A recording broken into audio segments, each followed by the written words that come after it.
tumugma ang ilang bahagi ng testimonya ng prosecution witness sa mga pahayag ng self-confessed bagman na si Ramil Madriaga noong nasa Kamara pa ang impeachment.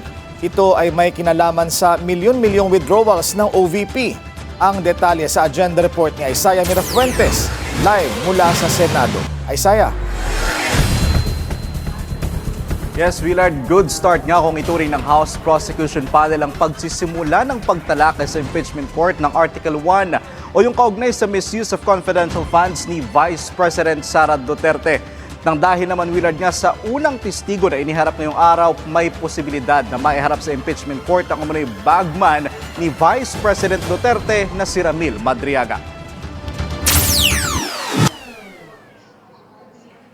Kasi simula pa lang ng paglilitis, bahagyang naging mainit na ang talakayan sa impeachment court. Makailang beses na winarningan ni Presiding Judge Senator Chis Escudero si House Prosecutor Leila de Lima dahil sa umunoy may konklusyon na siya sa kanyang opening statement kahit wala pang paglilitis.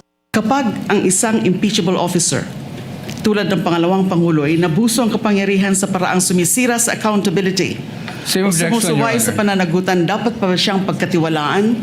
Dapat pa ba siyang manatili sa pwesto? Objection, Your Honor. Malinaw Again, ito. objection, Your Honor. Honorable De Lima, I would have to stop This you. is out of I would have line. to stop you at this point. The continuing objection of the respondent is duly noted. I would have to stop you at this point. And I have to my stop due now. apologies, but kindly call your witness already. Thank you, Your Honors. I submit. Thank you very much. At sa pagharap ng unang testigo ng prosekusyon sa Article 1 na si dating Land Bank Shaw Boulevard Branch Manager Violeta Constantino, tila may pagkakatugma ang ilan niyang pahayag sa mga sinabi noon ng umunoy bagman ni VP Sara na si Ramil Madriaga noong nasa Kamara pa ang pagdinig sa impeachment. Pagkatapos pong i-release itong pera in packs, in 125 packs, ano na po ang susunod na mangyayari? Bali, nilalagay na po nila yon sa dala po nilang bags. Madam Witness, anong klaseng bag ang pinaglagyan ng pera kung maalala po ninyo? Sa pagkaalala ko po, isang mahabang malaking bag po siya. Para pong gym bag. Ano po ba yung pinaglagyan ng pera? Duffel bag o ordinaryong bag? Pwede po ba pakidescribe ninyo? Duffel bag po, large. Duffel bag. Duffel bag. Okay. Meron ba tayong sample ng duffel bag dito? Malalaman po ba ninyo kung gaano kalaki po? Ano po dito sa dalawang to? Wala po sa dalawa, Madam Chair. Wala? Wala po. Yung itsura lang, kamuka? Wala din po. Wala. So, ibig sabihin, pwede bang mas malaki dito? 3 doble po o 4. Mas malaki dito? Opo, Madam Chair. Maging ang isang date ng pag-in-cash ng cheque na nagkakahalaga ng 125 million pesos na lumabas sa pagdinig ngayong araw ay tumugma rin sa sinabi ni Madriaga. The morning of December 20, 2022, Sarah called me and she said, Sir Ram, please coordinate with Colonel Nolasco. Meron tayong deliver sa San Pablo, Laguna, sa night strip at sa Ombudsman. I read from several media reports that 125 million OBP confidential funds in 2022 were reportedly utilized in just 11 days. This is wrong because I personally disposed the money in less than 24 hours.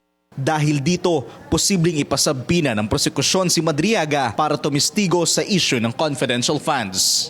Of course, yes. Kasi yung pagpresenta, hindi naman magkakilala ata yung dalawang bank managers at saka si Madriaga, no? So pero may pagkakapare-pareho yung sinasabi nila, yung description nung nilagyan ng pera, yung yung bag, ilang bag ang nilagyan, at saka yung date na pinag-releasean ng natong check na to, may pagkakapare-pareho. I don't think this is a made-up story.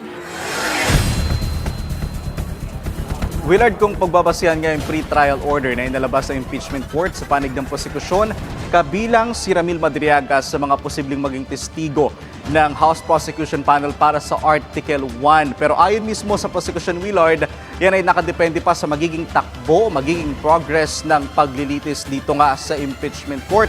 Pero kung pagbabasihan, Willard, yung mga naka-schedule para sa susunod na linggo, hindi pa dyan kasama si Ramil Madriaga. Willard. Isaiah, so sino ang susunod na sasalang sa witness stand? Willard, base sa inilabas na kautusan ng impeachment, base sa hiling na rin ng prosekusyon at base sa pinaburan ng impeachment court, no, 3 inaasahang ilalabas na testigo sa susunod na linggo from August 3 to 5. Una na dyan si Roderick Wamil, siyang former state auditor ng Commission on Audit, at susundan siya ni Sailene May del Ocampo na nagtatrabaho rin sa COA. At ang pinakahuli ay si Marivic Pareha na direktor ng Legislative Archives Museum ng House of Representatives. Willard. Maraming salamat, Isaiah Menafuentes, nag-uulat ng live mula sa Senado. Manatiling nakatutok sa Bilyonaryo News Channel. Sumubaybay sa aming social media accounts at mag-subscribe sa aming YouTube channel para sa mga eksklusibong balita at storya.